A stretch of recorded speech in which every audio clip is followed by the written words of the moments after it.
Welcome to history's dark lullabies, a place where we examine not the hauntings of places, but the hauntings of practice, the echoes of decisions made in the name of healing that resonate through time with a different, more dissonant frequency.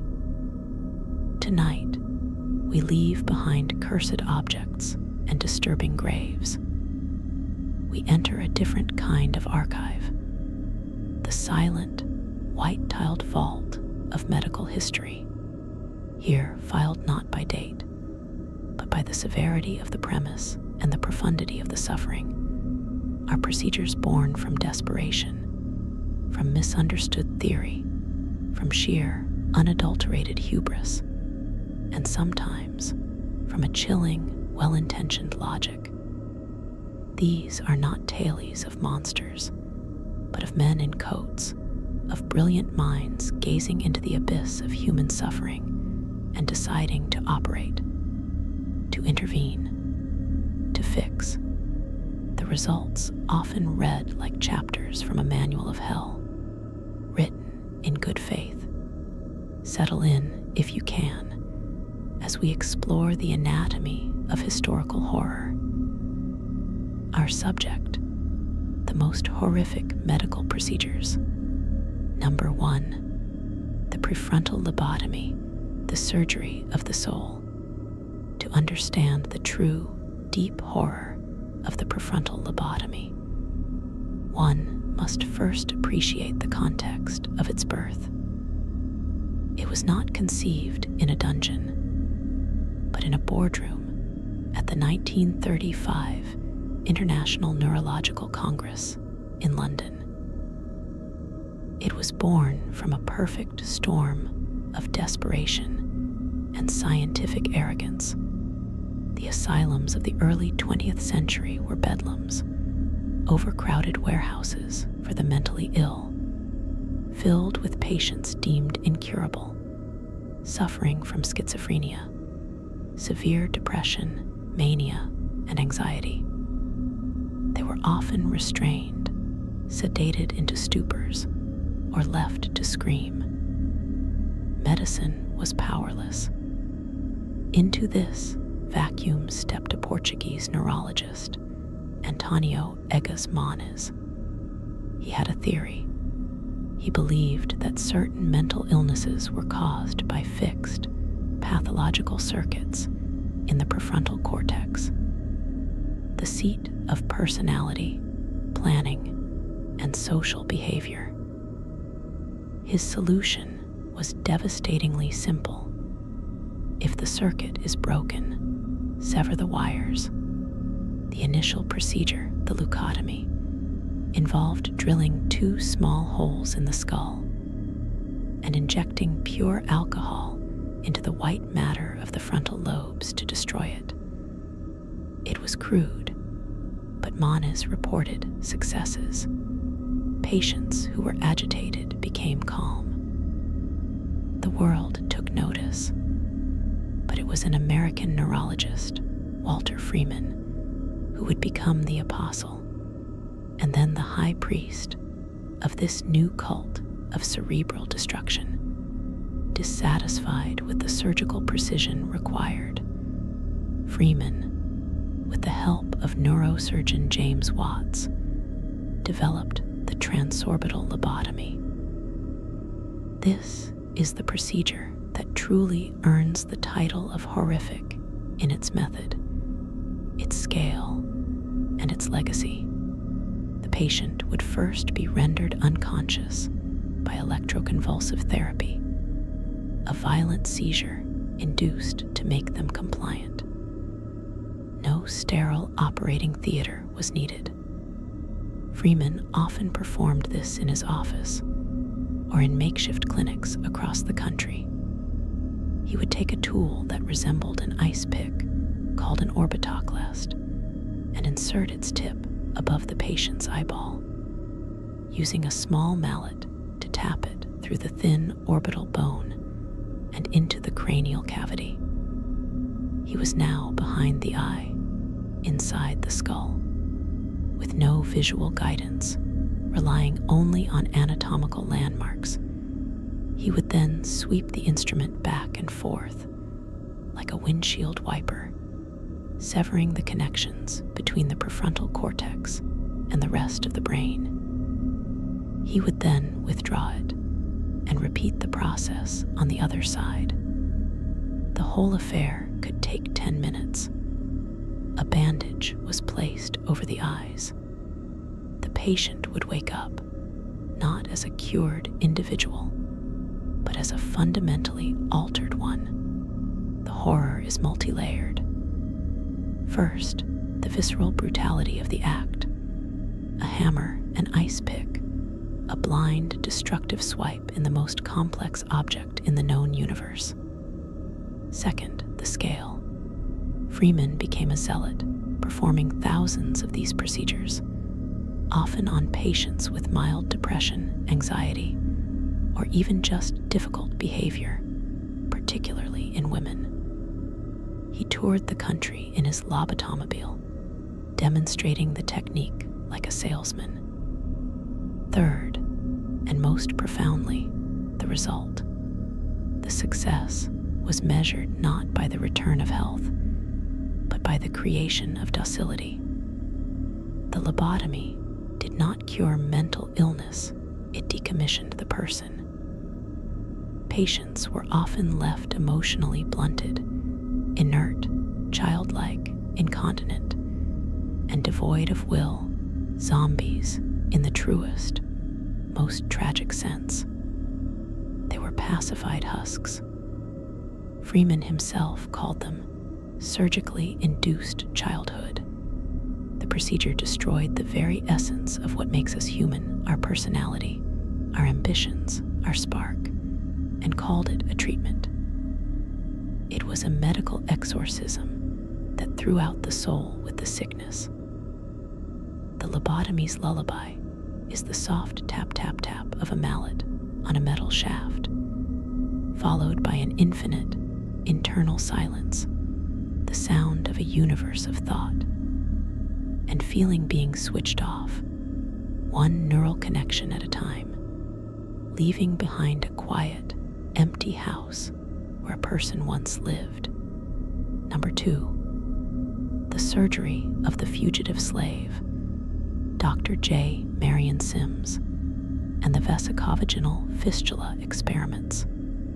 Our second procedure forces us to confront a horror rooted not in a flash of surgical insanity, but in a slow, grinding, years-long calculus of suffering inflicted upon the most vulnerable in the name of scientific progress. In the 1840s, in Montgomery, Alabama, Dr. J. Marion Sims, later hailed as the father of modern gynecology, sought a cure for one of the most devastating childbirth injuries, the vesicovaginal fistula, a tear between the bladder and the vagina.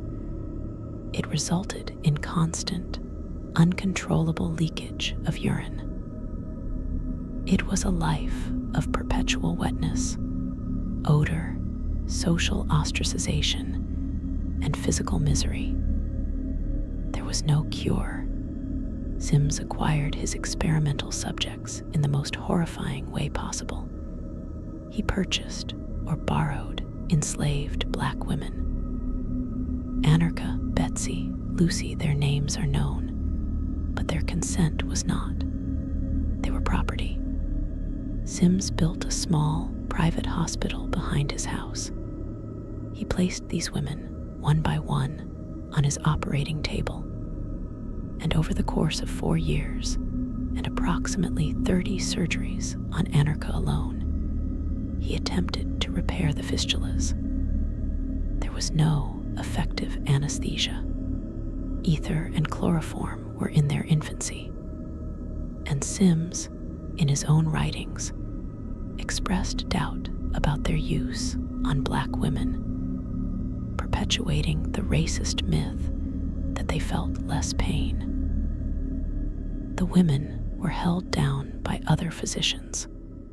The surgery itself was an agonizing ordeal of probing, cutting, and suturing, with silver wire his one innovation, as it was less likely to cause infection than silk. Each attempt failed. The tissues, inflamed and fragile, would break down. The women would recover from the surgery, only to find the leak persisted, and then they would be subjected to it again and again. Sims's notes are clinical, detached. The horror is in the accumulation, the institutionalized, repetitive nature of the suffering. This was not a single, terrible operation. It was a program of agony. These women were human guinea pigs in a living laboratory, their bodies the site of iterative, painful failure for years on end. Sims eventually perfected his technique, and it did eventually bring relief to many. But the foundation of this medical advance is a moral abyss. It was built on the presumption that the bodies and suffering of enslaved women were raw material for experimentation, that their pain was a valid coin to spend in the pursuit of knowledge that would primarily benefit white, wealthy women later. The procedure itself, the cutting, the suturing, is not the sole source of the horror. It is the entire framework. The ownership, the denial of autonomy, the repeated, hope-dashing infliction of pain over years, the chilling, scientific detachment in the face of unimaginable human endurance. The lullaby of Sims's backyard hospital is not a single scream, but a low, years-long moan of agony, punctuated by the cold clink of silver wire instruments on a metal tray, a sound that echoes with the foundational sin of modern medicine, that for some to be healed, others, deemed less than human, had to be broken again and again on the altar of progress. Number 3, the treatment of choice, the radical mastectomy of Dr. William Halsted. For our third procedure, we enter the realm of a different kind of terror, the terror of excess, of a cure so devastating it often overshadowed the disease, born from a brilliant surgeon's tragically flawed logic and an unstoppable surgical zeal. In the late 19th century, breast cancer was a death sentence. Surgery was the only hope, but it was primitive, often leaving behind disease that quickly recurred. Enter Dr. William Halsted of Johns Hopkins, a pioneering, meticulous, and fiercely dogmatic surgeon. Observing the high rate of recurrence, he theorized that cancer spread not through the blood initially, but by direct, local extension through tissues. His solution was not just to remove the tumor, but to remove everything it could possibly have touched.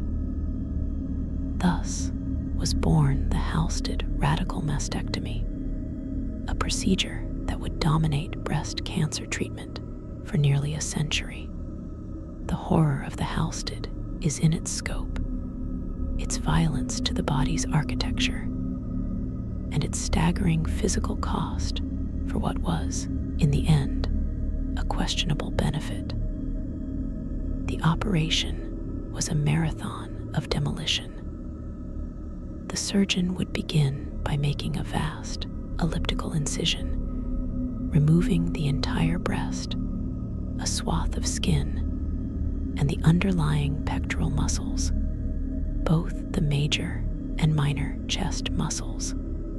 This left the patient's rib cage visibly protruding under a thin layer of skin, a hollowed-out skeletal chest wall. But Halsted was not done. In his quest for radical clearance, he would then perform a full axillary dissection, stripping out all the lymph nodes, fat, and tissue from the armpit, a process that often damaged nerves, leading to chronic, severe pain and numbness down the arm. Finally, and most devastatingly, he would frequently remove segments of the ribs and portions of the chest wall itself if there was any suspicion of involvement.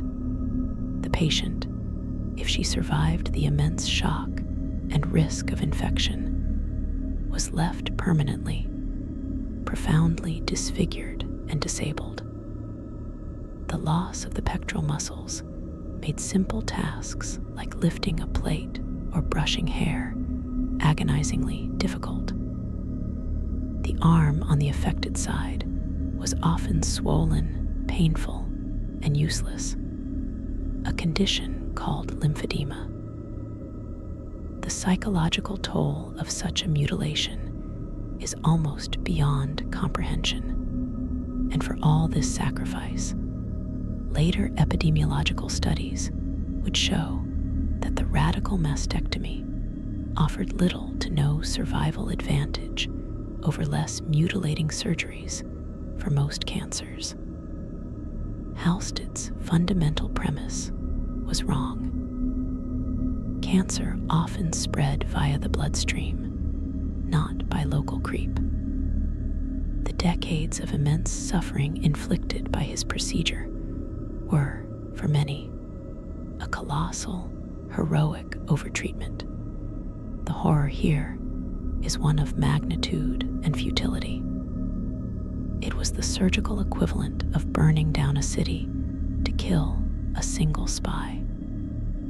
It was a procedure performed with absolute conviction and technical mastery, a masterpiece of destruction whose very completeness was its tragedy. It represented a moment in medicine where the surgeon's power to cut outpaced the science of what truly needed to be cut. The lullaby of the Halsted radical mastectomy is the long, slow scrape of a periosteal elevator peeling muscle from bone. The sound of anatomy being taken apart with a confidence that was as brutal as it was ultimately misguided. It is the sound of a cure that was, for so many, a different kind of death, a death of the body's integrity, performed with the best of intentions and the very worst of consequences. Number 4, the brown sackward elixir and the glandular grafting frenzy, the monstrous quest for rejuvenation. In the twilight of the 19th century and the dawn of the 20th, a new and potent horror emerged, not from the knife alone, but from a pseudoscientific philosophy that captured the imagination of medicine. The belief that vitality, youth, and even moral character were literal, tangible substances housed in the body's glands, and that they could be transferred. This was the era of organotherapy and rejuvenation, and its high priest was the French physiologist Charles Edouard Brown-Séquard. At the age of 72, in 1889, he injected himself with an extract made from the crushed testicles of guinea pigs and dogs. He reported a surge of vitality, increased mental clarity, and renewed physical power. The world went mad for the Brown-Séquard elixir, but the true surgical horror was yet to come. If extracts could do this, reasoned his disciples, what might actual grafts achieve? Thus began the era of glandular grafting, a chapter of medical history that reads like a grotesque parody of Frankenstein. Surgeons, charlatans, and true believers began implanting slices of animal glands, and horrifyingly, human glands into their patients. The most infamous practitioner was Dr. John R. Brinkley, the goat gland doctor of Kansas. For a small fortune, Brinkley would promise to restore virility and vitality to aging men by surgically implanting slices of testes from Toggenburg goats into their scrotums. He performed thousands of these operations using crude, often septic technique. The Brinkley operation was a carnival of butchery, promising a fountain of youth that delivered, at best, a placebo effect, and at worst, lethal infections and gangrene. Yet the horror deepened further. The demand for glands soon outstripped the supply from slaughterhouses. This led to the macabre practice of harvesting glands from executed criminals, from the indigent dead in morgues, and even from living donors in a ghastly black market. Monkey gland transplants became a fad in Europe, with wealthy patients receiving grafts from chimpanzees or baboons. The underlying premise that the essence of a being could be captured in an organ and stitched into another was a profound biological nightmare. It treated complex endocrine and psychological functions as if they were spare parts in a machine, inviting rejection, infection, and psychological trauma. The procedures were often performed in makeshift clinics with no understanding of immunology by practitioners whose credentials were as dubious as their ethics. It was a wholesale, surgical assault on the body's integrity in the name of conquering mortality itself. A frantic, messy, and deeply pathetic scramble to cheat time that left a trail of scar tissue, sepsis, and shattered hopes. Its lullaby is the wet squelch of animal tissue being handled, the whisper of a salesman promising renewed manhood, and the silent, septic fever that followed in the night, as the body fought a foreign, putrefying graft that promised life, but too often delivered death. Number 5, the surgery of the self, the heroic age of self-operation. There exists in medical history a small, terrifying subcategory of procedures defined not by their technique, but by their performer, the patient themselves. These are tales of such profound isolation, desperation, and sheer steel-nerved will that they transcend surgery and enter the realm of the mythic and the deeply unsettling. Consider the case of Dr. Evan O'Neill Kane, a surgeon who in 1921, believing that local anesthesia was safer and wanting to prove a point, removed his own appendix. He sat propped up before a series of mirrors, administered a local anesthetic to his abdomen, and with his own hands, cut through his own flesh, located the inflamed organ, tied it off, excised it, and sutured himself closed. He recovered. The act is a chilling display of Cartesian dualism. The mind treating its own housing as a mere mechanical project. But this pales before the story of Leonid Rogozov, a Soviet physician on a remote Antarctic expedition in 1961. Stricken with acute appendicitis, with blizzard conditions preventing evacuation, and knowing he would die, he performed an auto-appendectomy on himself.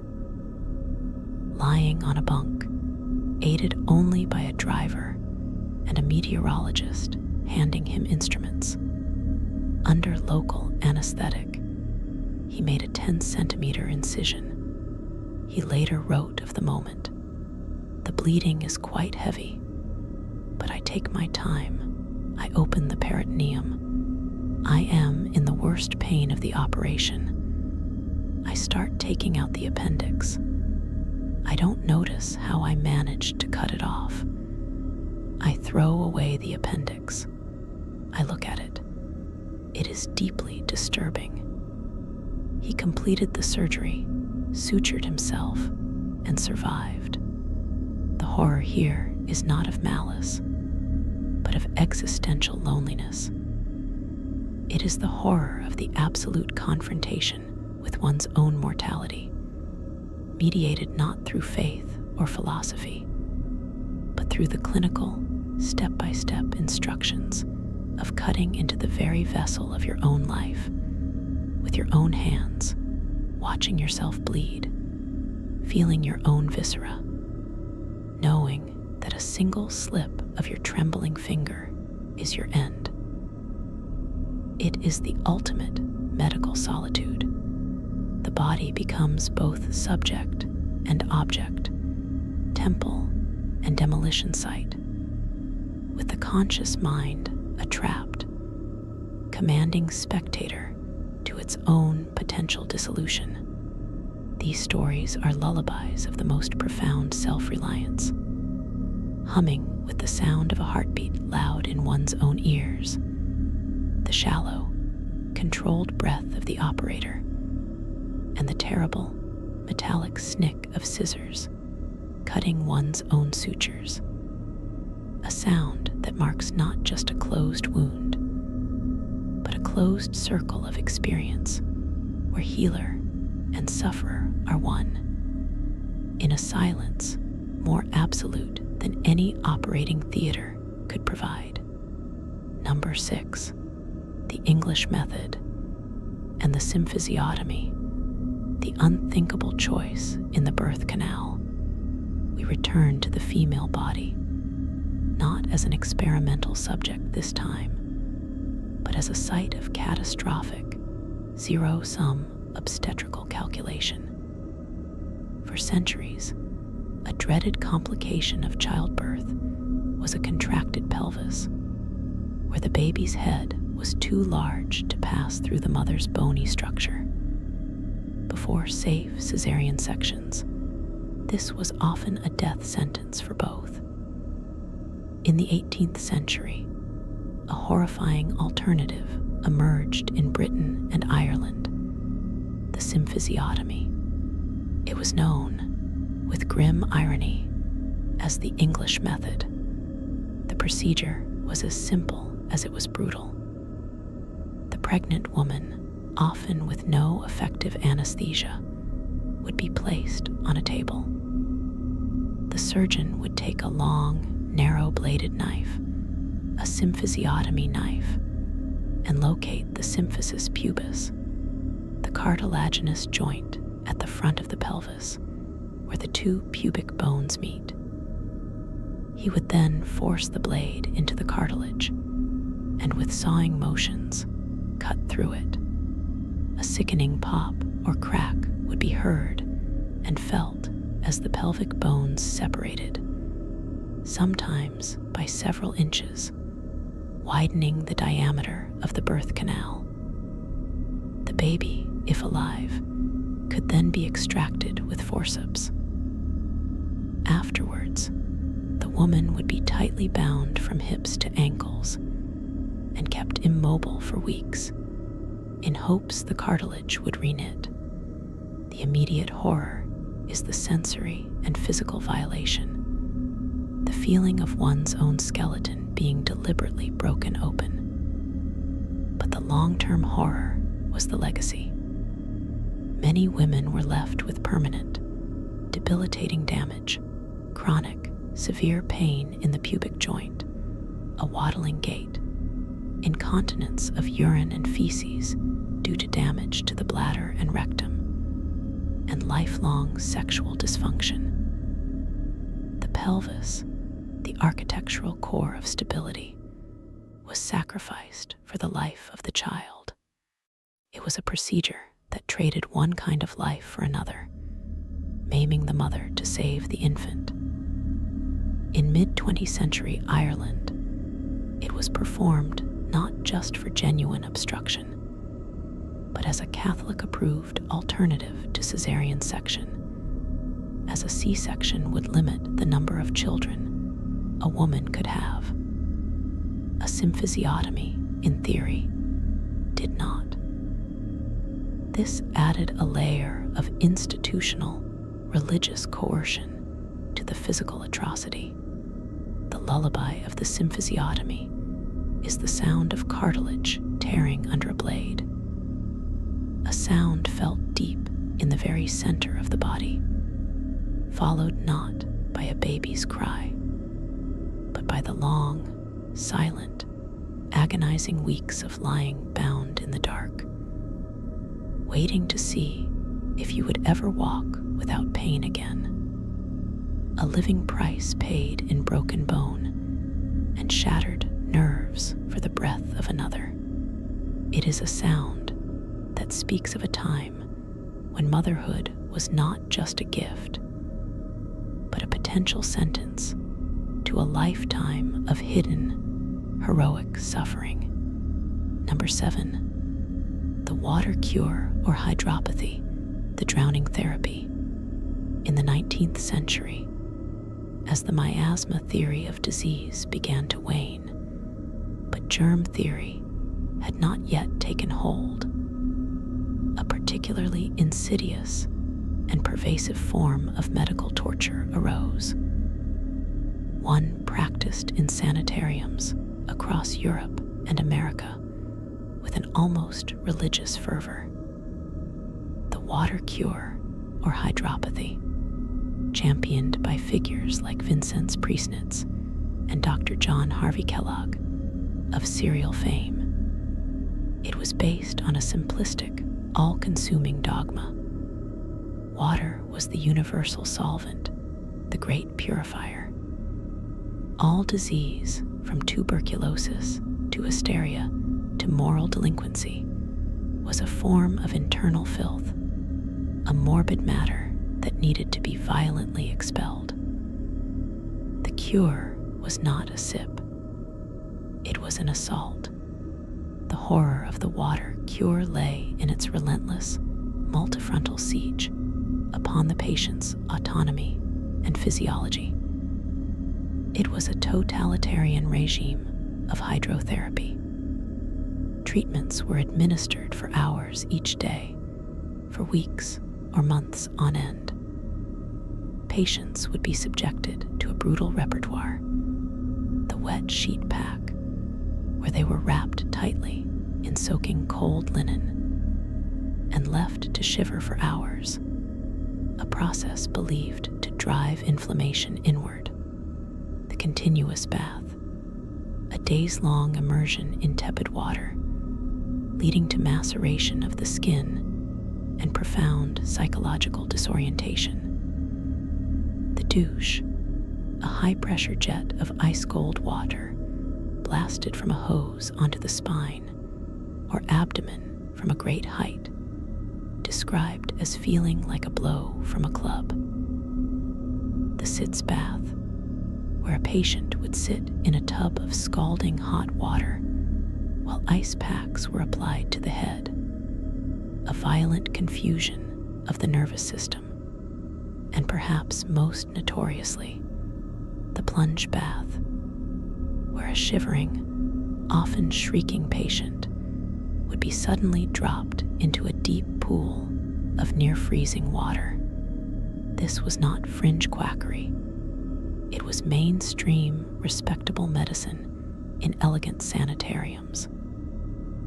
The suffering it inflicted was profound. Hypothermia, shock, cardiac stress, severe dermatological damage, and a state of terrified, helpless submission.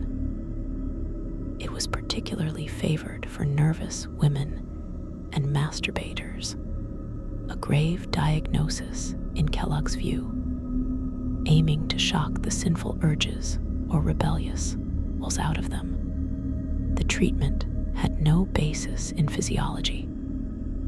It was a form of exorcism by element, a belief that the pure, punishing violence of water could scourge the impurity of illness from the soul as well as the body.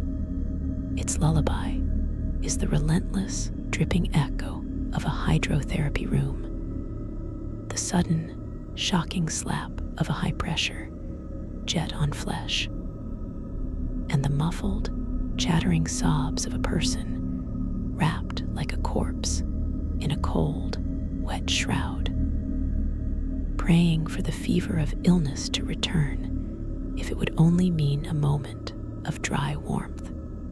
Number 8. The malarial fever cure for general paresis of the insane, the pyrexia of desperation. By the early 20th century, one of the most feared and utterly hopeless diagnoses in psychiatry was general paresis of the insane GPI. It was the tertiary neurological stage of syphilis, a slow, degenerative march toward dementia, paralysis, and death. Asylums were filled with patients descending into obscene, shuffling madness, with no treatment and no hope. Then, in 1917, the Austrian neurologist Julius Wagner-Jauregg made an observation that would lead to a Nobel Prize. And one of medicine's most desperate, high-stakes gambles.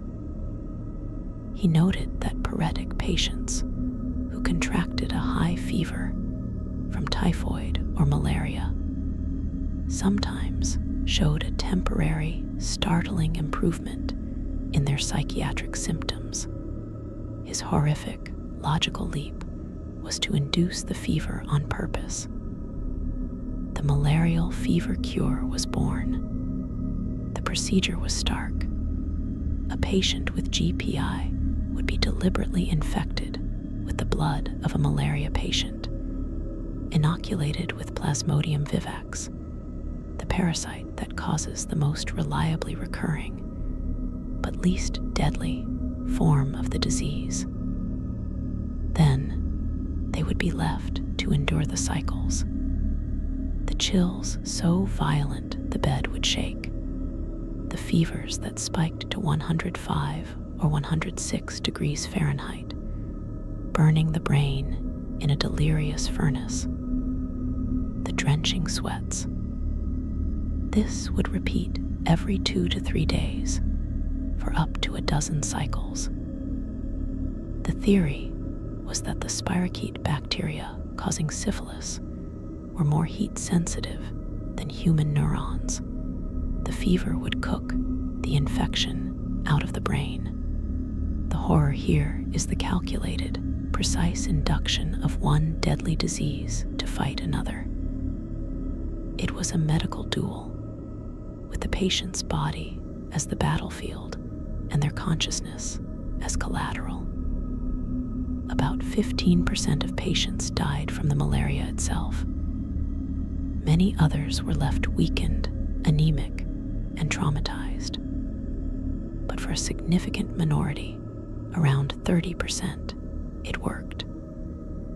Their paretic symptoms halted or even reversed. They were, in a very real sense, brought back from the brink of neurological oblivion by being walked through the valley of a different, controllable death. This procedure exists in a terrifying moral gray zone. It was arguably the first effective treatment for neurosyphilis, predating penicillin by decades. It saved lives and minds from a guaranteed, grotesque end. Yet, the means were medieval, a deliberate, controlled poisoning, a therapeutic torture. Its lullaby is the sound of teeth chattering uncontrollably against a metal bed frame, the low, delirious moan of a brain on fire, and the tense silence of the ward as doctors watched the fever chart, praying the line would stop climbing before it burned out the person they were trying to save. It is the sound of victory bought with a currency of agony, a stark reminder that before the elegant, magic bullet of penicillin, the fight against the spirochete was a brutal, scorched earth campaign waged inside the human skull. Number 9, the Albrecht rotation and the shoelace thoracoplasty, the butchery of the chest for tuberculosis. 4 antibiotics. Pulmonary tuberculosis was consumption, a slow, wasting, romanticized killer that filled sanatoriums. When rest and clean air failed, surgery was the last, desperate resort. The goal was crude: to collapse the diseased lung, putting it at rest so the lesions could theoretically heal.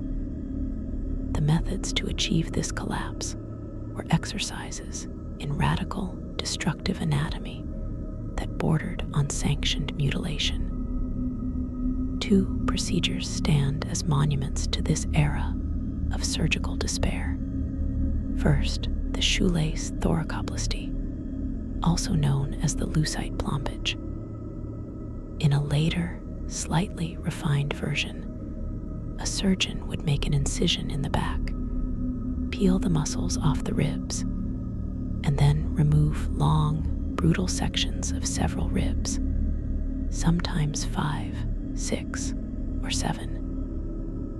This removed the rigid structure of the chest wall, allowing it to cave in permanently onto the lung, collapsing it, to fill the ghastly, hollow space left where ribs had been, and to prevent a grotesque, flapping paradox of the chest wall.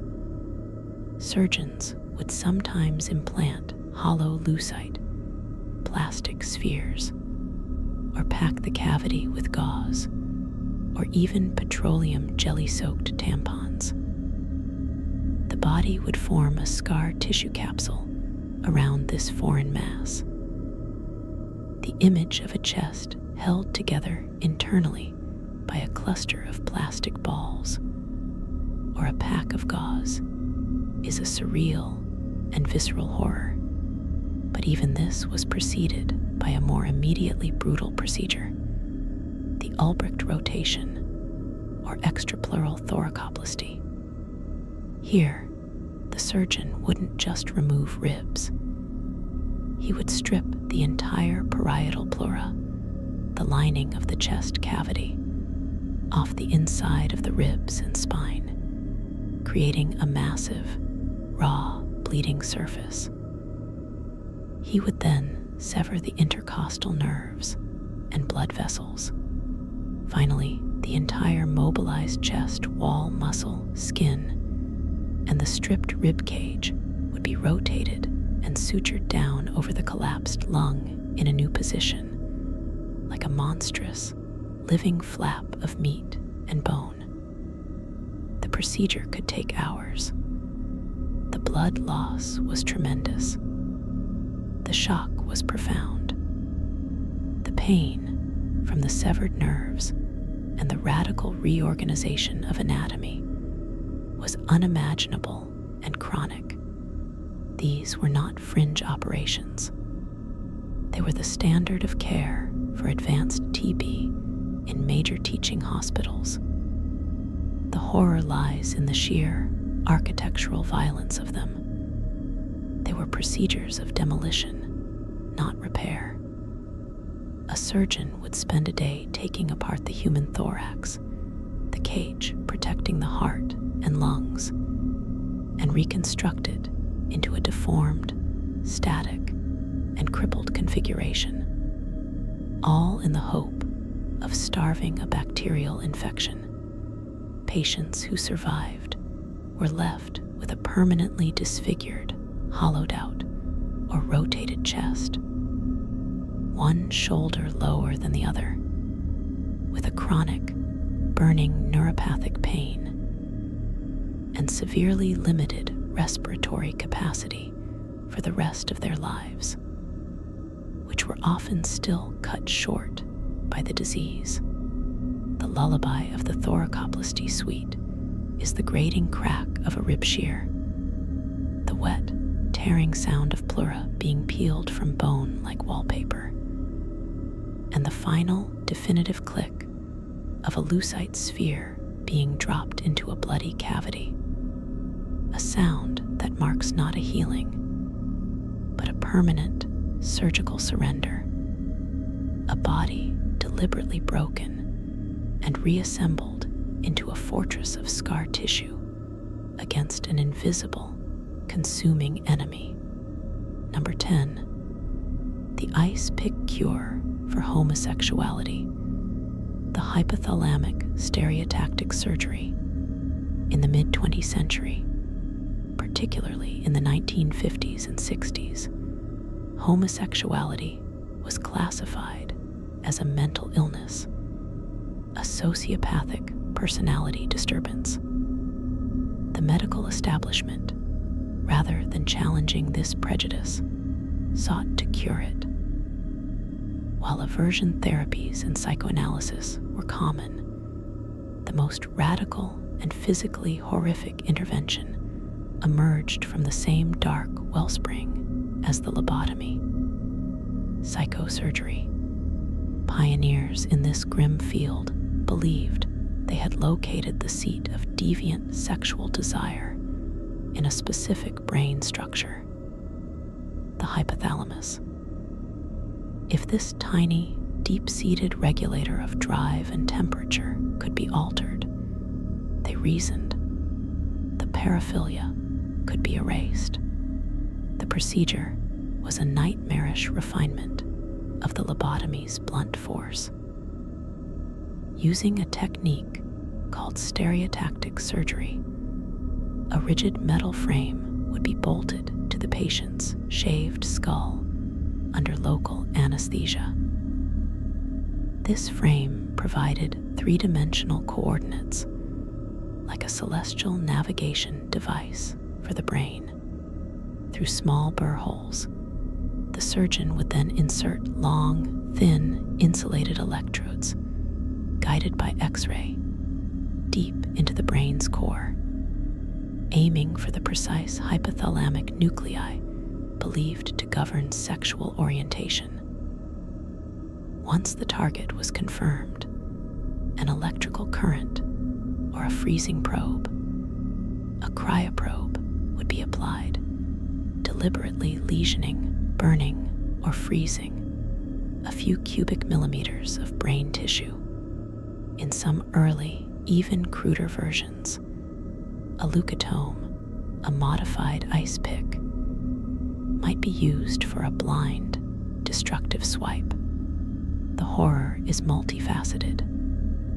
First, the terrifying precision. This was not a wholesale personality demolition, but a targeted assassination of a specific facet of human identity, deep within the most complex object in the known universe.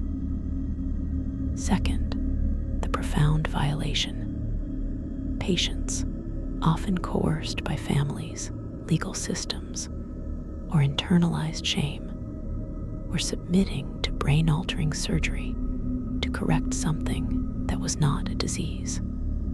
Third, the results. The procedures rarely cured homosexuality.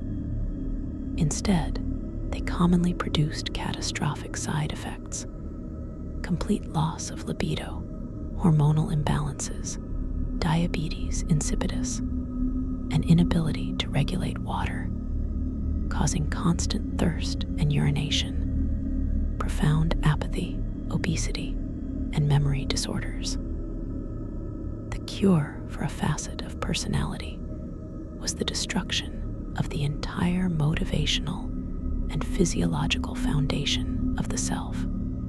It was a medical exorcism that left behind a hollowed-out, broken human being, their desires not redirected, but extinguished at the source. The lullaby of the stereotactic suite is the low, ominous hum of the electrical generator, the sterile click of the stereotactic frame being locked into place, and the absolute, internal silence that follows, the sound of a universe of feeling and attraction being pinpointed and cauterized into a permanent, neutral void. Number 11. The twilight sleep Dämmerschlaf, the amnesiac birth.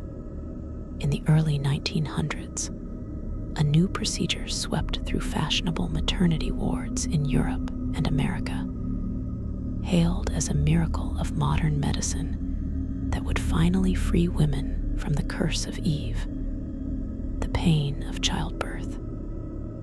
This was twilight sleep Dämmerschlaf, pioneered in Freiburg, Germany. It promised a painless, or more accurately, a forgotten birth. The method involved a carefully titrated cocktail of two drugs: morphine, a powerful narcotic for pain, and scopolamine, a potent amnesiac and deliriant derived from nightshade. The horror of twilight sleep was not in a surgical cut, but in the manufactured, terrifying dissociation it created. A woman in labor would be given an initial injection. As the drugs took hold, she would not fall peacefully asleep. Instead, scopolamine would induce a state of twilight, a confused, agitated delirium. She would lose her memory-forming capacity, but not her sensitivity to pain. Morphine dulled, but did not erase, the agony. The result was a woman in the throes of a terrifying, disorienting nightmare. She might scream, thrash, hallucinate, and cry out, completely unmoored from reality, and unable to form any coherent memory of the experience. To manage this violent delirium, she was often strapped to the bed wrists and ankles bound in leather cuffs and placed in a padded, silent room. Nurses and doctors, wearing soft-soled shoes, would observe her through a window, intervening only for the final delivery, often with high forceps that increased the risk of injury to both mother and child. The procedure was marketed as humane, but its reality was a profound chemical violation of one of life's most primal experiences. It turned the mother into a hallucinating, restrained object, her consciousness chemically scoured of the event even as her body endured it. The miracle was an amnesiac blank where transformative human passage should have been. Women would wake up hours later, groggy and sore, with no memory of their child's birth, handed a baby that felt like a stranger. The physical risks were high: respiratory depression in the newborn, hemorrhaging in the mother, the violence of forceps deliveries. But the psychological theft was deeper. The theft of presence, of memory, of agency at the moment of becoming a mother. The lullaby of the twilight sleep chamber is the muffled, distant scream from behind a sealed door, the soft creak of leather restraints, and the profound, chemically induced silence that follows in the mother's mind, a silence not of peace, but of erasure. Number 12. The prolonged sleep cure, Klein-Levin syndrome treatment, and psychiatric coma therapy.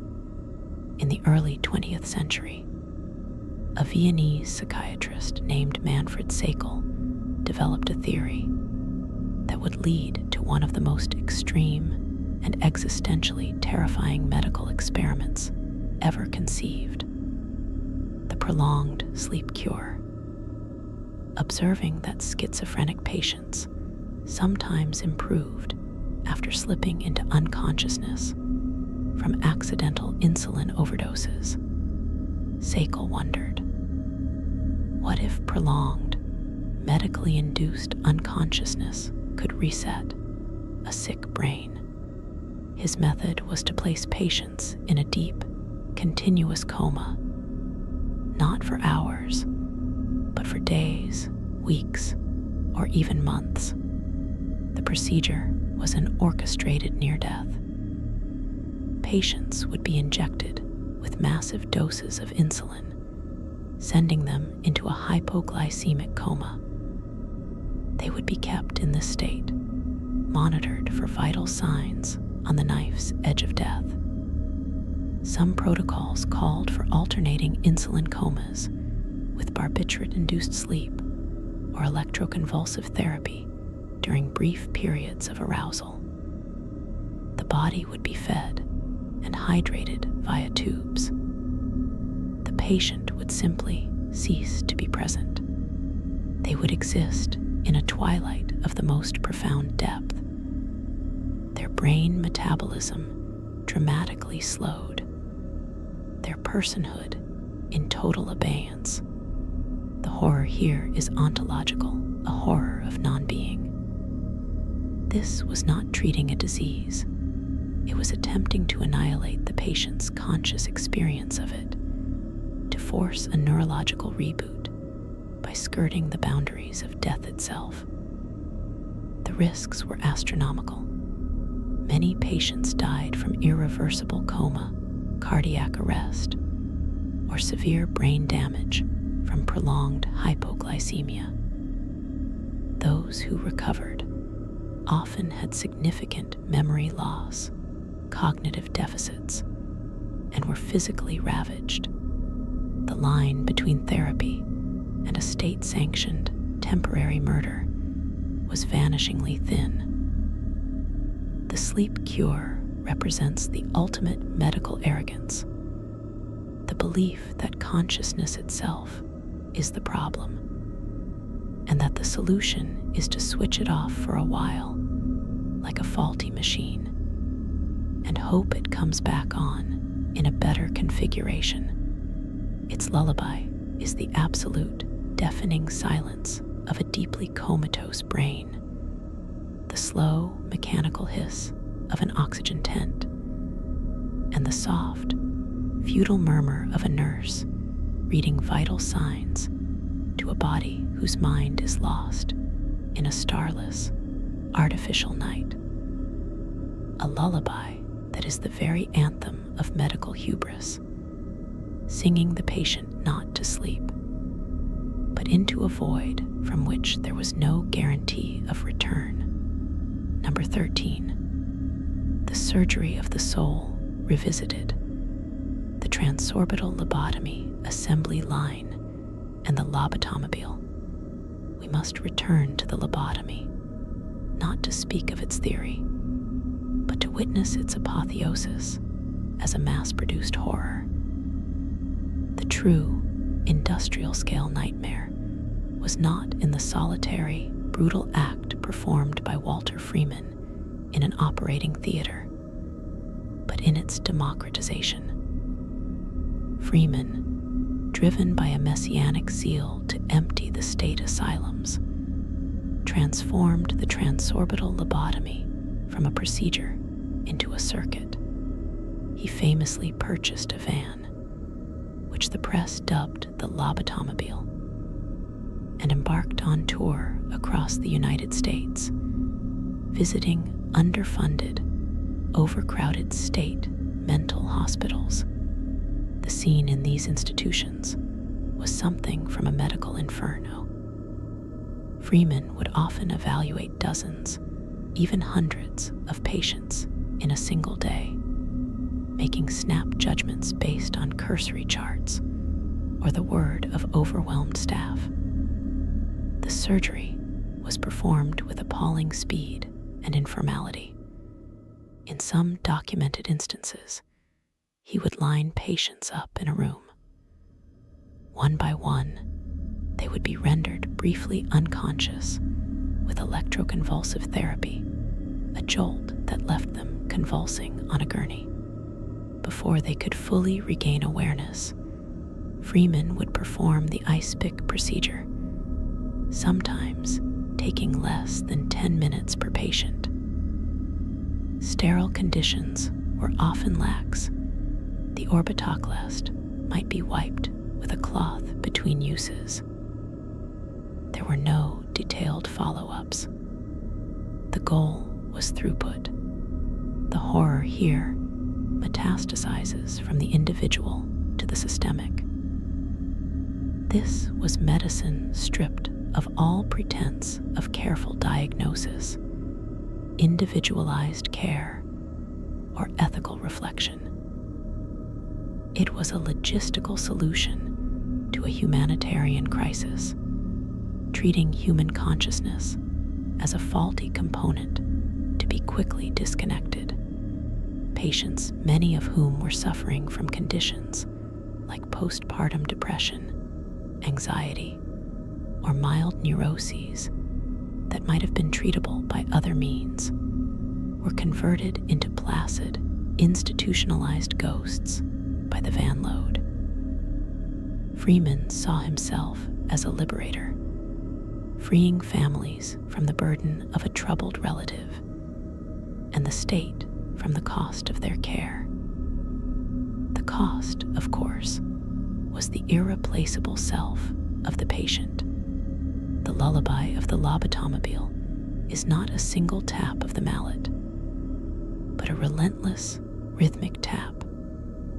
Tap, tap, echoing down a tiled corridor, a production line of silence, punctuated by the brief, sharp crackle zap of the ECT machine, and the soft, collective sigh of relief from administrators watching their problem cases become quiet, manageable, and utterly, permanently broken. It is the sound of a society choosing efficiency over humanity, of medicine becoming a tool for social control rather than healing.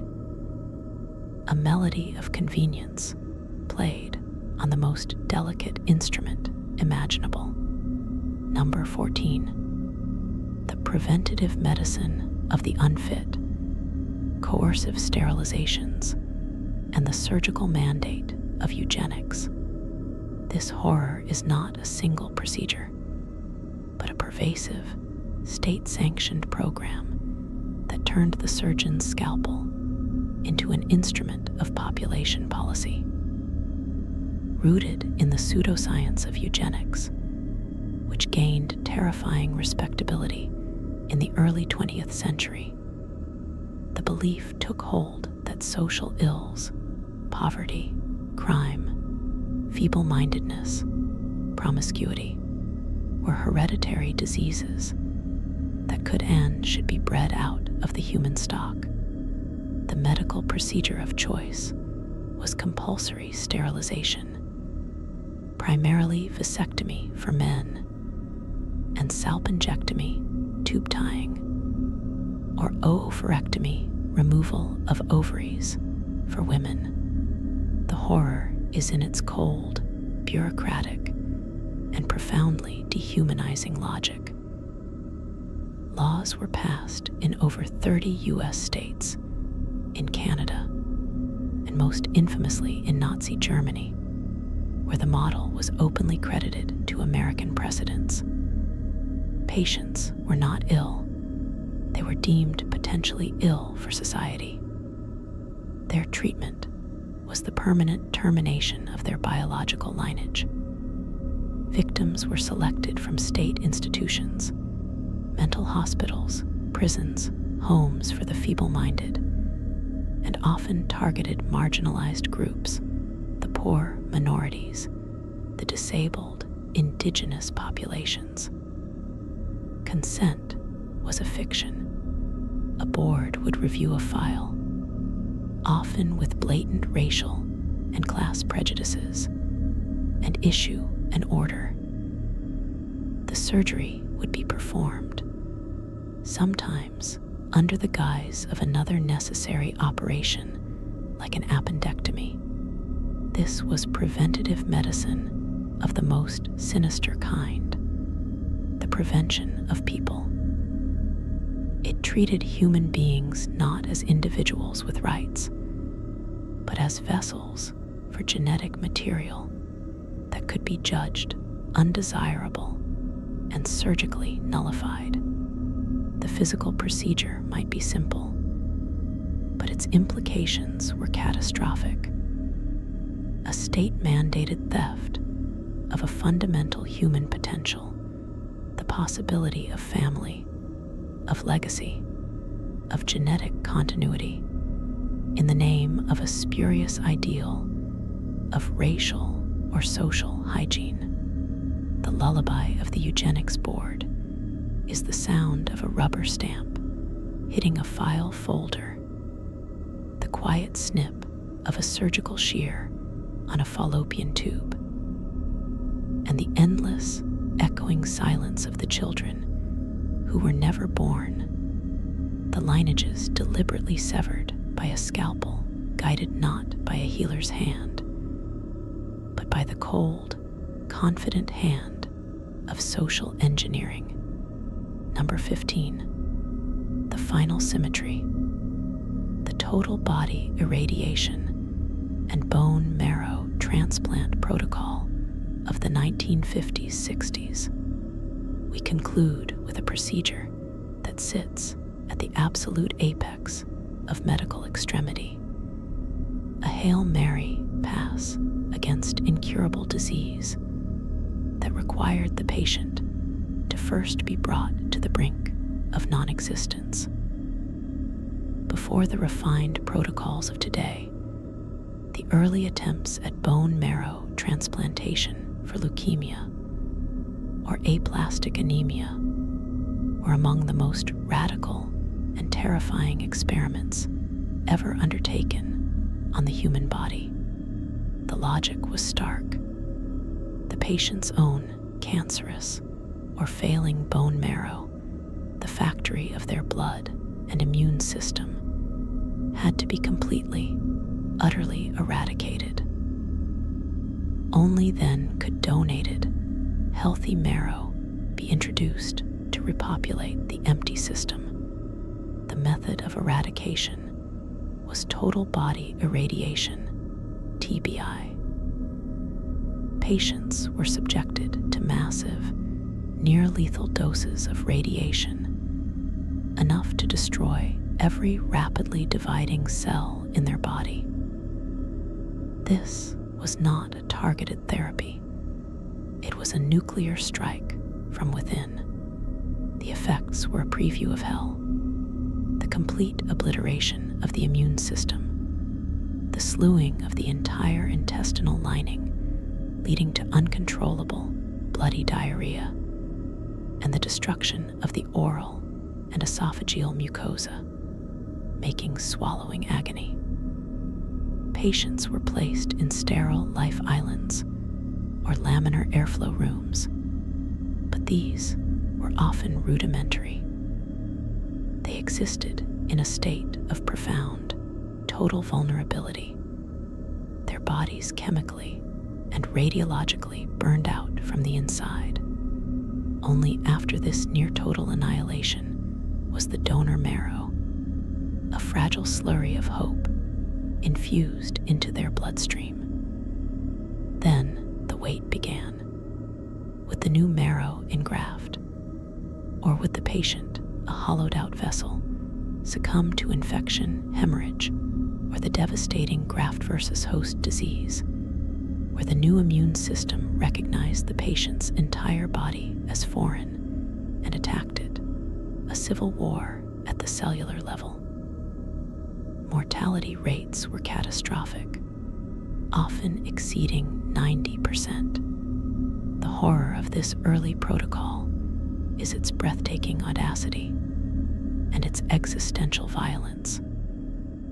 It was the medical equivalent of burning down a city to exterminate a single, pervasive pest, then hopping to rebuild from a single donated seed. It treated the human organism not as a patient to be nursed, but as a terrain to be scorched earth, in the desperate hope that something new could grow in the radioactive ashes. The patient was brought to the very threshold of death. Indeed, their old biological self was murdered by radiation in the gamble that a new, hybrid self could be conceived from another's cells. Its lullaby is the deep, subaudible thrum of the radiation machine, the absolute, sterile silence of the isolation tent, and the agonized, breathless whisper of a person whose very biology has been rendered alien to them, waiting in a void to see if they will be reborn or simply cease. A monument to the terrifying, beautiful, and horrifying lengths to which medicine will go to defy a terminal sentence. Number 16. The surgical duality, the bisection of the corpus callosum split brain procedure in the mid-20th century as a last resort for patients with devastating, uncontrollable epilepsy. Neurosurgeons performed a procedure of such profound philosophical consequence that it fundamentally challenged the unitary concept of the human self. This was the corpus callosotomy, or split brain surgery. The corpus callosum is the thick bundle of over 200 million neural fibers that connects the left and right cerebral hemispheres, allowing them to communicate and function as a single, integrated mind. The theory was severe. If epileptic seizures were like electrical storms jumping from one hemisphere to the other, severing this bridge could contain the storm, potentially saving the patient's life and cognitive function from continual destructive grand mal seizures. The surgery itself, performed with exquisite microsurgical precision, was not the primary horror. The horror emerged in the aftermath, in the quiet laboratory observations of neuropsychologists like Roger Sperry. What they discovered was that the procedure did not create two personalities in one head, but rather it created two independent spheres of consciousness within a single skull.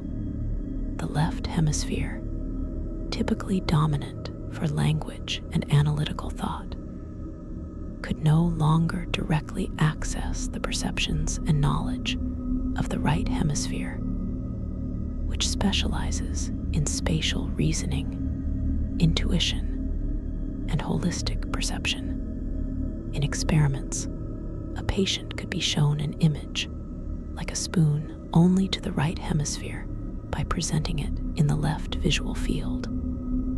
The right hemisphere would recognize it, but when asked to say what they saw, the language-dominant left hemisphere, which hadn't seen the image, would concoct a confabulation: "I saw a flash of light," or "I'm not sure."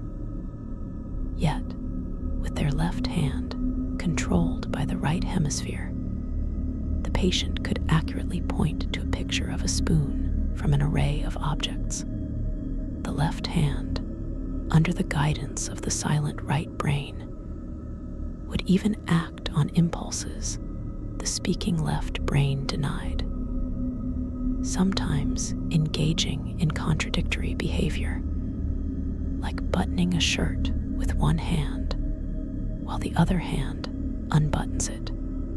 The existential horror here is the demonstration that our cherished sense of a single, unified I is a fragile illusion, a narrative spun by the language center based on the information it receives. Sever the physical connections, and the self reveals itself to be a federation, a confederation of processing systems that normally present a united front. The split-brain patient became a living experiment in the nature of consciousness, a walking proof that the mind could be physically divided while the body remained one. Their lullaby is not one of pain, but of profound cognitive dissonance. The sound of one hand clapping, not as a koan, but as a clinical fact. The quiet, internal argument between a speaking I that doesn't know and a silent, knowing self that cannot speak, a melody of fragmentation that whispers the most unsettling question of all. If the self can be surgically split, was it ever truly whole to begin with? Number 17. The chemical conquest of the will.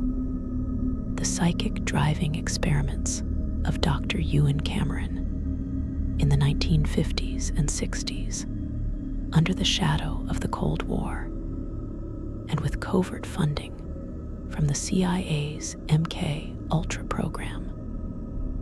Dr. Ewan Cameron, a respected psychiatrist and president of the American Psychiatric Association, conducted experiments at the Allen Memorial Institute in Montreal that sought nothing less than the total erasure and reprogramming of the human personality. His method, which he called psychic driving, was a multimodal assault on the mind so comprehensive it constitutes one of the most ethically barren chapters in medical history. Cameron's premise was that psychiatric illness was the result of faulty patterns in the brain, which could be wiped clean and new, healthy patterns implanted. His procedure was a grueling, weeks-long marathon of torture disguised as therapy. Patients, often admitted for mild anxiety or depression, were subjected to a relentless barrage. First, heavy doses of barbiturates to induce prolonged sleep, sometimes for weeks, to patterning.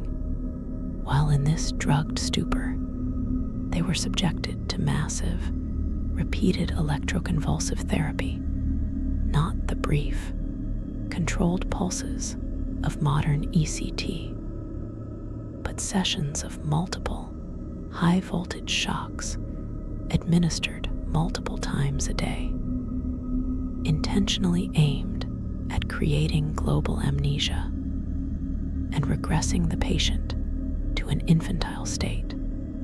Then came the driving.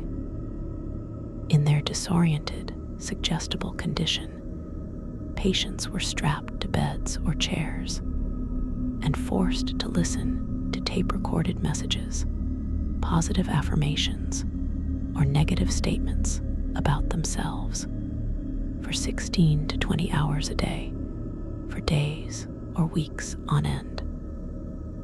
The messages would be played through speakers in their rooms, or even through speakers sewn into football helmets they were made to wear. The goal was to break down all existing memories and personality structures, then literally record new ones onto the blank slate of the psyche. The horror of psychic driving is its totalizing ambition. It was not an attempt to heal, but to unmake and remake a person. It combined sensory deprivation, pharmacological overload, neurological violence, ECT, and psychological coercion into a single, sustained attack on the integrity of the self. patients were left with permanent, severe amnesia, unable to recognize family members, with shattered cognitive function and profound psychological trauma. They were not cured, they were annihilated and left as empty, dysfunctional shells. Cameron's work represents the ultimate medical transgression, the use of clinical authority and tools not to alleviate suffering, but to enact a form of non-consensual brainwashing, turning the psychiatric ward into a laboratory for designing a new, compliant kind of human. Its lullaby is the endless, monotonous tape loop whisper of a recorded voice in a darkened room.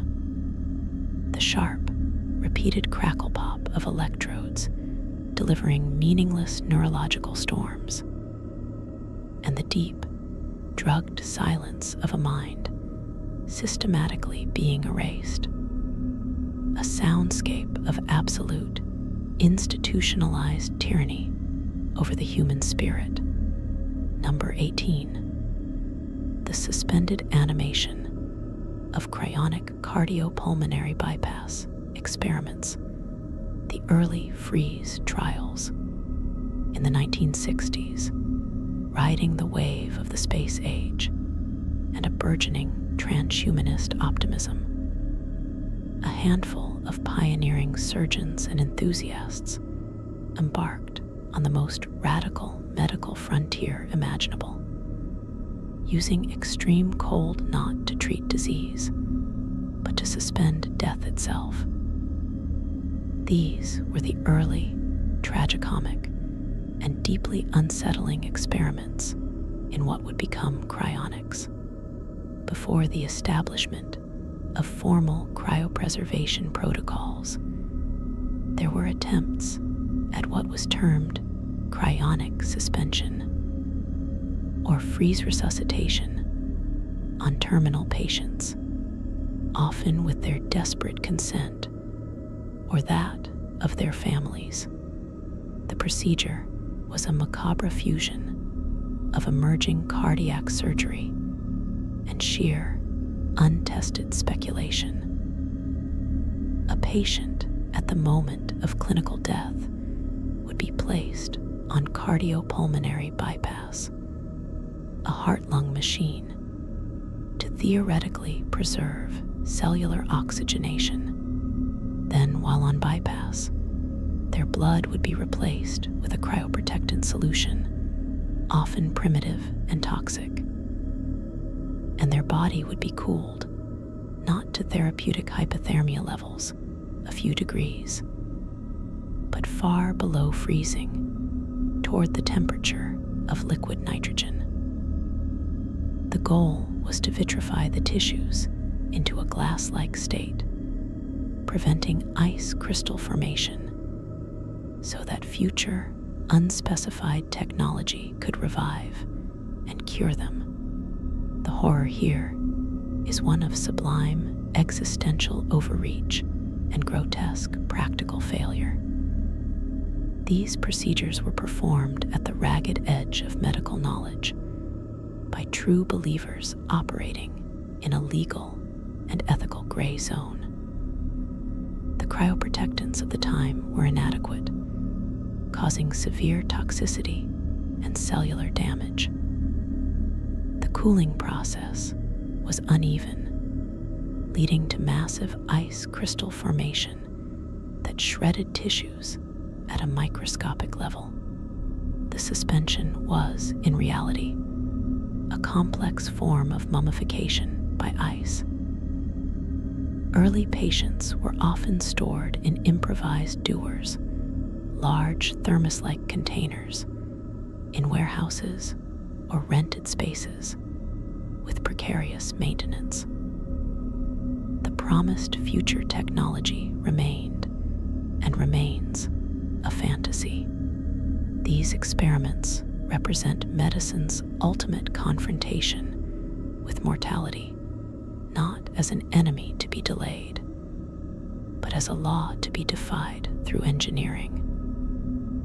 They turned the newly dead body into an archaeological artifact for a future that may never come. A bet placed with the ultimate currency, one's own physical remains.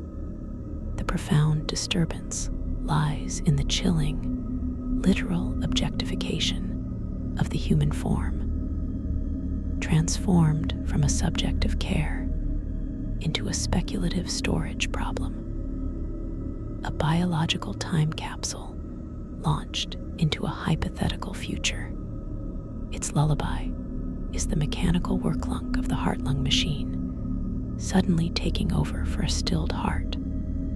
The ominous, deepening silence as the body's own thermal processes are arrested, and the final, definitive hiss of liquid nitrogen vapor as the capsule is sealed, a sound that marks not an end, but an infinite, frozen pause, a promise of tomorrow written in the unreadable script of crystalline ice, a lullaby that sings not of sleep, but of an endless, cold waiting for a dawn that science, in its most audacious and desperate dream, has not yet been able to guarantee. Number 19. The metabolic dominion, the protocolic starvation of the Banting, or sanatorium cure for diabetes pre-insulin. Before 1922, a diagnosis of type 1 diabetes mellitus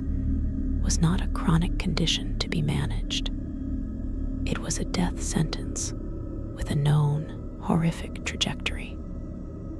The body, unable to process sugar, would slowly poison itself. Glucose would spill into the urine, drawing vital water and electrolytes with it, leading to catastrophic dehydration. The body would begin to consume its own fat and protein for fuel, leading to a grotesque wasting called diabetic cachexia, a living skeleton draped in loose skin, smelling of acetone.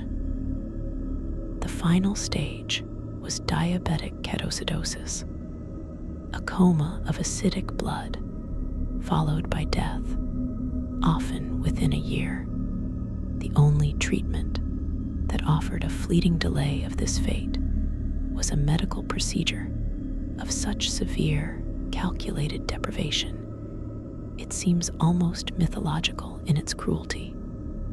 The starvation diet, most famously systematized by Dr. Frederick Madison Allen, and later popularized as the Banting, or sanatorium cure. This was not a mere low-carb diet. It was a protocol of enforced, near-total famine, a metabolic lockdown. Upon admission to a specialized sanatorium, a patient would be subjected to an initial period of absolute starvation, sometimes for days, consuming only whiskey and black coffee, until sugar disappeared from their urine.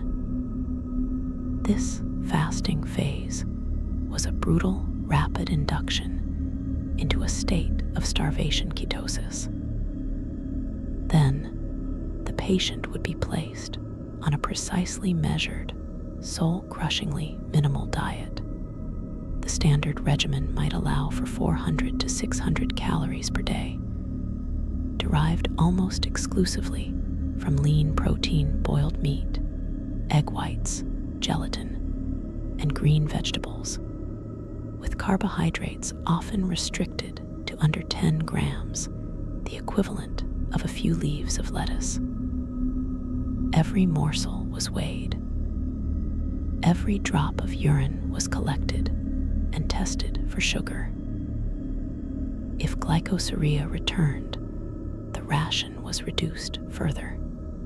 The horror of the Allen cure was its stark, mathematical violence. It traded the slow, toxic death of diabetes for the conscious, agonizing, drawn-out death of starvation. Patients were kept in a state of perpetual, gnawing hunger, their bodies consuming themselves under medical supervision. They were weak, cold, listless, and mentally fixated on food. Children, in particular, suffered stunted growth and profound psychological damage. The success of the treatment was measured not in health, but in the prolongation of a miserable skeletal existence for a few extra months, or in rare cases, years. It was a Faustian bargain where life was purchased with the currency of continual, sanctioned suffering. The sanatoriums became quiet halls of the walking dead, where the rustle of a starched nurse's uniform and the clink of a glass urinalysis tube were the only sounds interrupting the deep, constant ache of hunger. Its lullaby was the hollow gurgle of an empty stomach in a silent ward. The maddening, slow tick of the clock counting down to the next minuscule, joyless meal, and the soft, despairing sigh of a body being meticulously, clinically starved to keep its own chemistry from finishing the job. Number 20. The neural redirection, the ansa cervicalis to recurrent laryngeal nerve transfer for vocal cord paralysis. Within the realm of reconstructive surgery lies a procedure of such exquisite Frankensteinian ingenuity that its very success is a source of deep physiological unease. It is the repair of a severed recurrent laryngeal nerve, the delicate strand that controls the muscles of the vocal cords. If cut, often during thyroid or cervical spine surgery, it leaves the patient with a paralyzed vocal cord, resulting in a breathy, weak, and often silent whisper. The nerve itself, due to its tortuous pathway, is notoriously difficult to repair directly. So, surgeons devised a workaround of chilling cleverness. They would harvest a different, less critical nerve, often the ansa cervicalis, a nerve that controls the strap muscles of the neck, those used to tense and depress the larynx during swallowing. They would then sever this donor nerve, disconnect the paralyzed laryngeal muscle from its dead recurrent nerve, and suture the living end of the ansa cervicalis directly into the muscle of the vocal cord. The goal: to hijack the neural pathway. The horror acquiet, ontological horror manifests in the outcome. After months of healing and neural re-education, it works. The patient regains voice, but the voice is now activated not by the conscious intent to speak, but by the unconscious, automatic neural command to swallow or tense the neck. To produce sound, the patient must learn to trigger this alien circuit. For some, it means consciously thinking about the action of swallowing to initiate phonation. For others, the voice becomes linked to physical exertion or neck movement. The restored voice is often different, perhaps rougher, more strained, because it is powered by muscles designed for a completely different primal function. This procedure represents a profound violation of the body's intended neural geography. It creates a synthetic, repurposed function. The patient gains a voice, but it is a borrowed voice, a ventriloquist's voice, operated by a physiological puppet string that was never meant for it. the unity of mind and body is disrupted. The act of speech is no longer a pure, direct expression of thought, but a learned trick, a conscious override of a repurposed system. The lullaby of the ansa cervicalis transfer is the sound of a voice that emerges from the wrong intention, a vocalization that is a side effect of a swallow, a word that is a byproduct of a grimace. It is the sound of the human organism being rewired, not to a state of natural function, but to a state of brilliant, unsettling compromise. Number 21. The immunological civil war. The early attempts at fecal microbiota transplant, the transphonation horrors, long before the elegant capsule-based fecal microbiota transplants, FMT of today. The concept of restoring gut health by introducing the flora of a healthy donor had a much darker, more visceral, and frankly medieval precursor. As far back as the 4th century in China, and documented in 16th century European texts, transphonation was used to treat severe diarrhea, particularly in animals, but its application to humans in the pre-microbial, pre-hygiene era constitutes a medical horror of intimate biological violation. The procedure was exactly as it sounds. For a patient wasting away from intestinal flux, likely dysentery, C. difficile, or other devastating infections, a healer would procure a fresh, warm stool sample from a supposedly healthy donor, often a family member or servant. This fecal matter would then be mixed with water or milk to create a slurry. The administration methods were the stuff of nightmare. It could be ingested orally as a broth, forced down the throat of a delirious, nauseated patient. More commonly, and perhaps more horribly, it was administered via retention enema.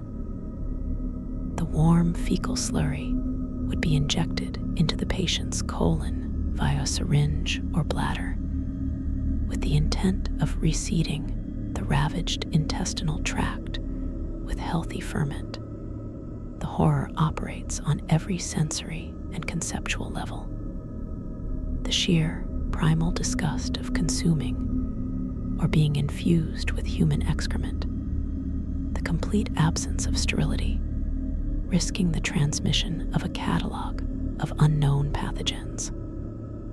The psychological violation of such an intimate, degrading intervention. And yet, buried within this revolting practice was a grain of profound, intuitive truth, the understanding that the gut's ecosystem was key to health.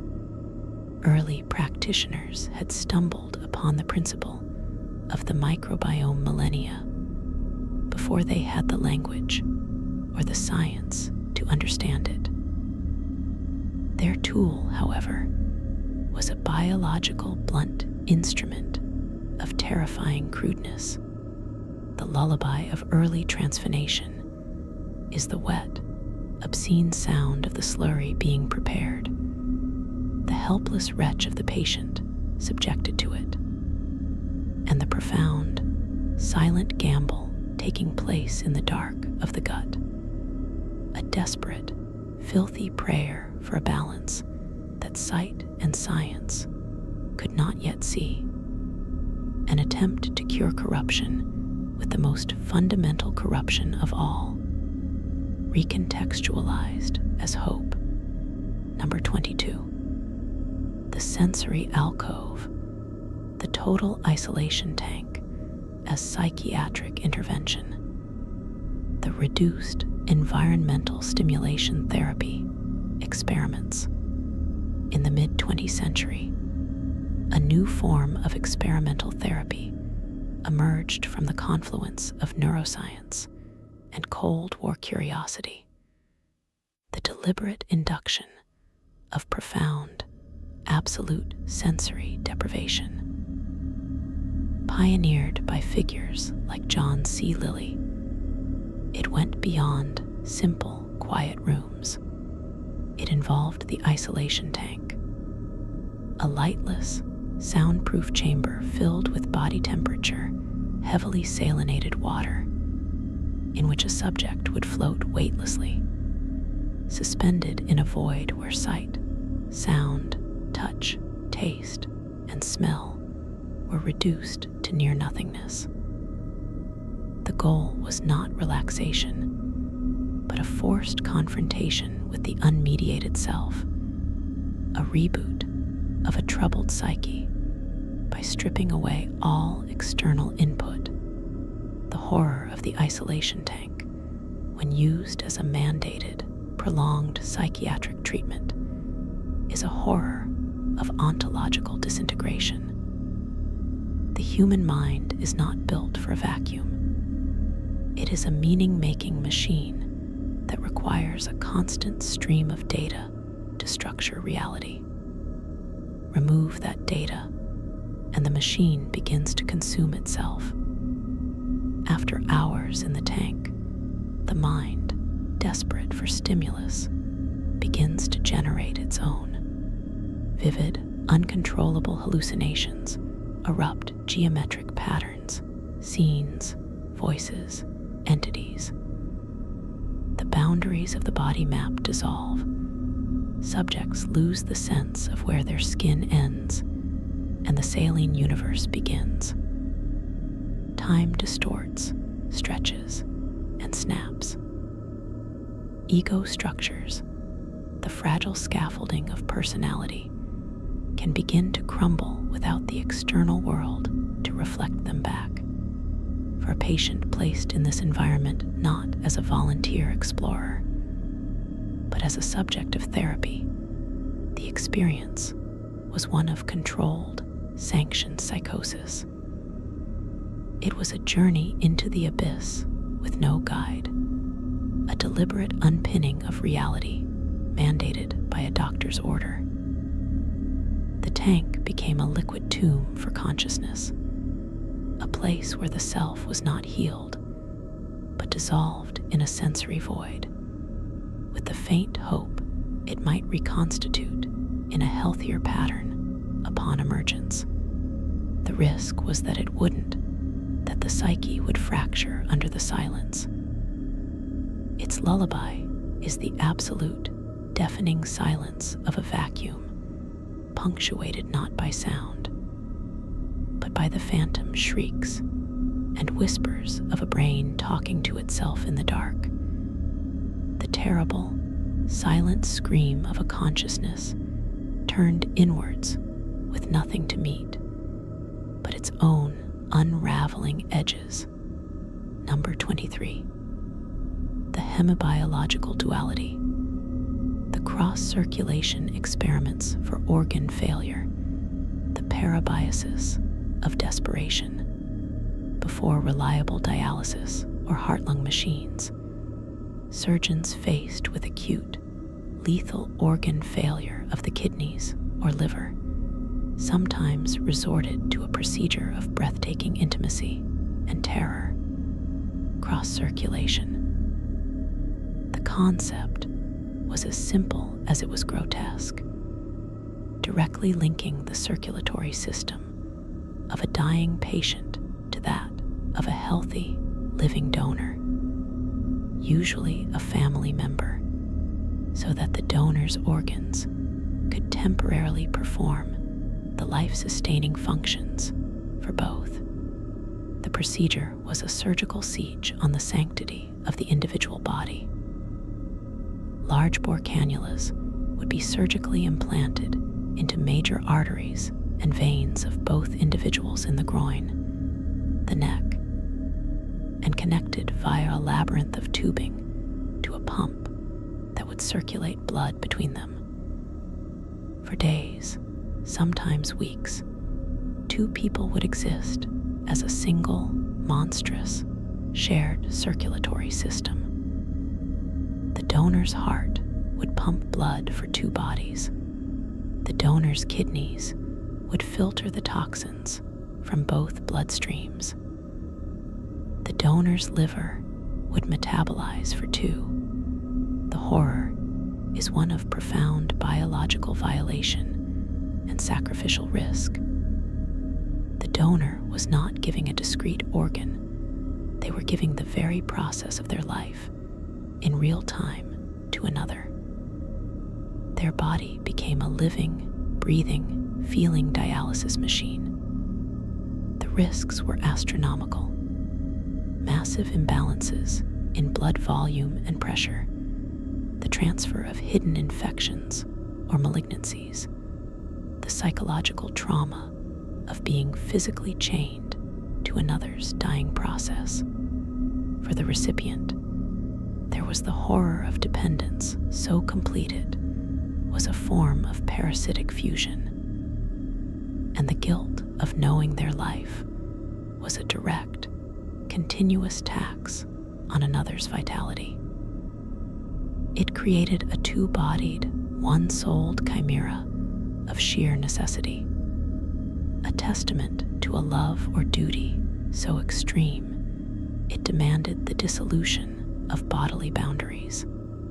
Its lullaby is the mechanical whir thump of the pump that has become a shared, artificial heart, the silent, cellular-level exchange of life and death happening in the clear plastic tubing, and the shared, single breath of two people whose fates have been surgically, irrevocably sewn together in a pact more binding than any vow.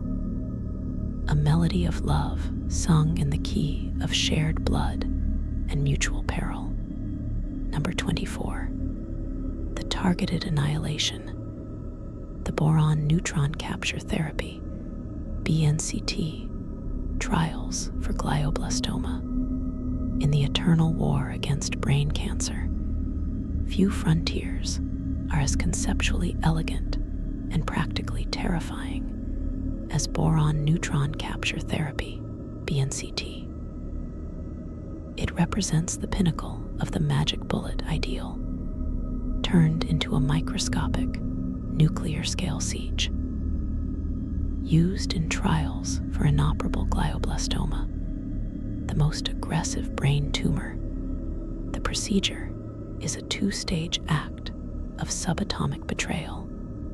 First, a patient is infused with a special, non-radioactive compound containing boron-10, designed to be absorbed preferentially by the rapaciously dividing cancer cells. The boron settles into the very DNA of the tumor. Then, the patient's head is positioned in the beam of a nuclear reactor, not for imaging, but for bombardment. The reactor emits a beam of low-energy, thermal neutrons. These neutrons are harmless to normal tissue as they pass through. But when a slow neutron strikes a boron-10 nucleus lodged inside a cancer cell, a catastrophic, intimate nuclear reaction occurs.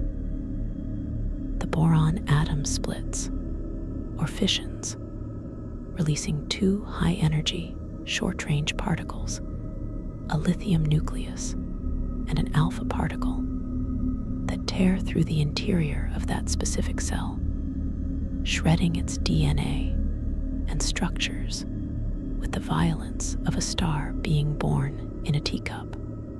The lethal radiation is generated inside the cancer cell itself, with a range of about 1 cell diameter, theoretically sparing everything else.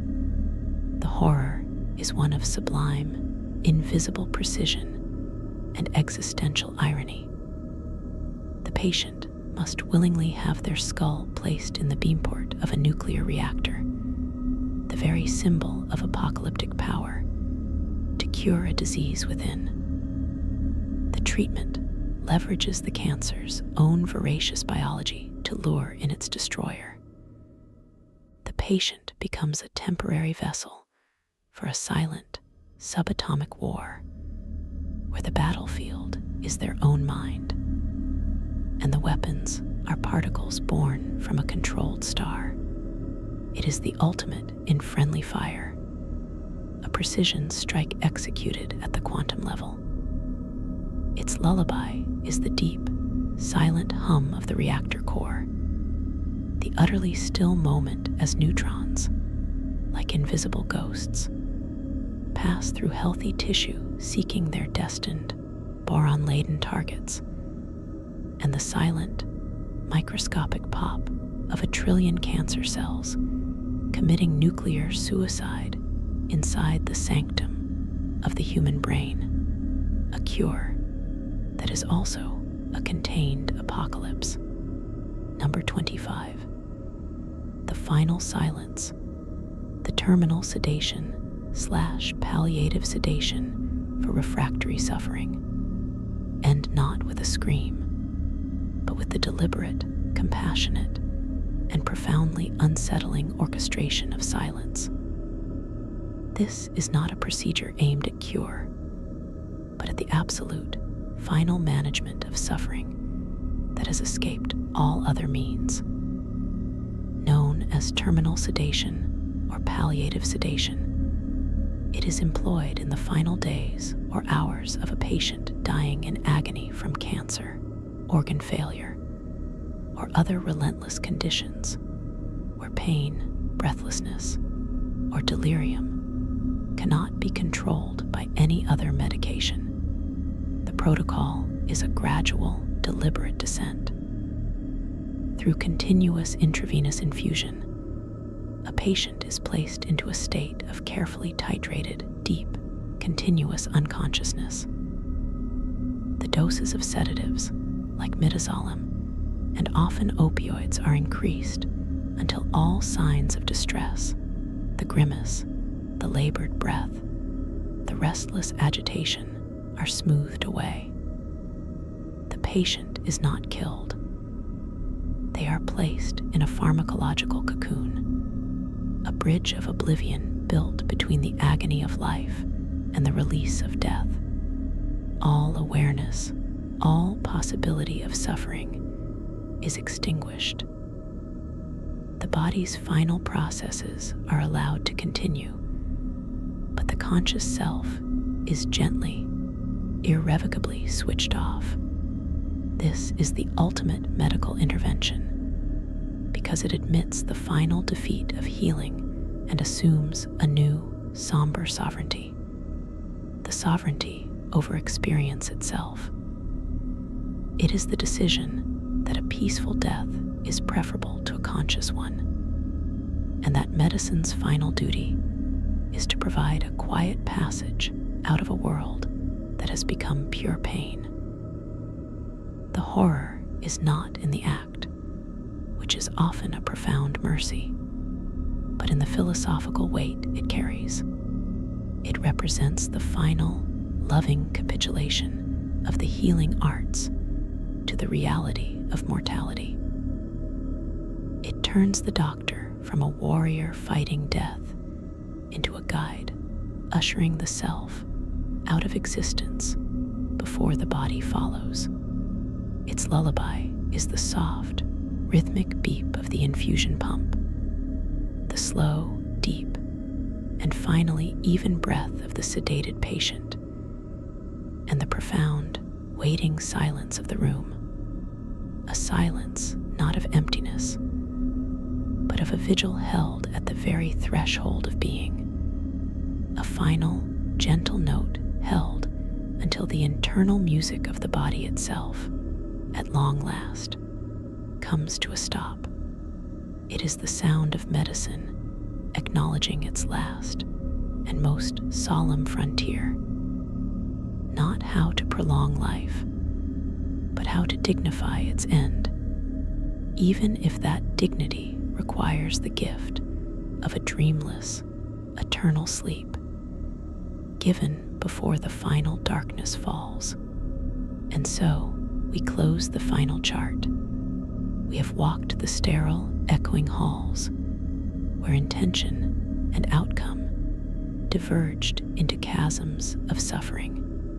We have witnessed the knife seeking not just to cut away disease, but to sculpt the soul, to redirect the mind, to defy the very parameters of life and death.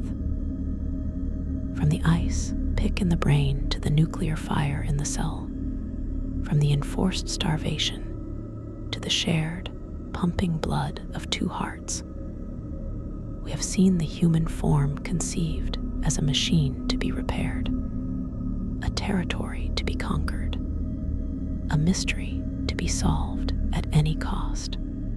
These are history's dark lullabies, not because they are evil, though some were, but because they are the songs sung at the outermost edges of hope, where the desire to heal meets the limits of understanding, and courage curdles into hubris, or compassion into a terrible, quiet mercy.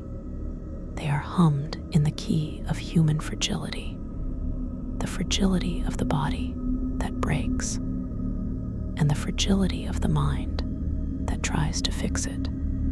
Let them go now.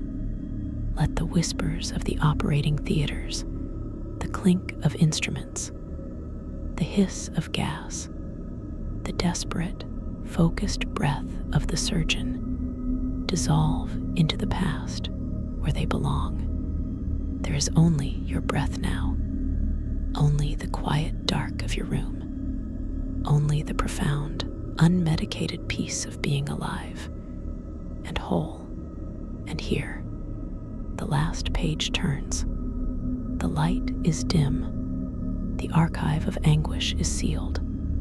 Sleep now, not in the shadow of these stories, but in the deep, silent knowledge that for this moment, in this stillness, you are safe from all of them. Let the quiet heal what the tailies have touched, and dream, if you dream, of gentler things. Good night.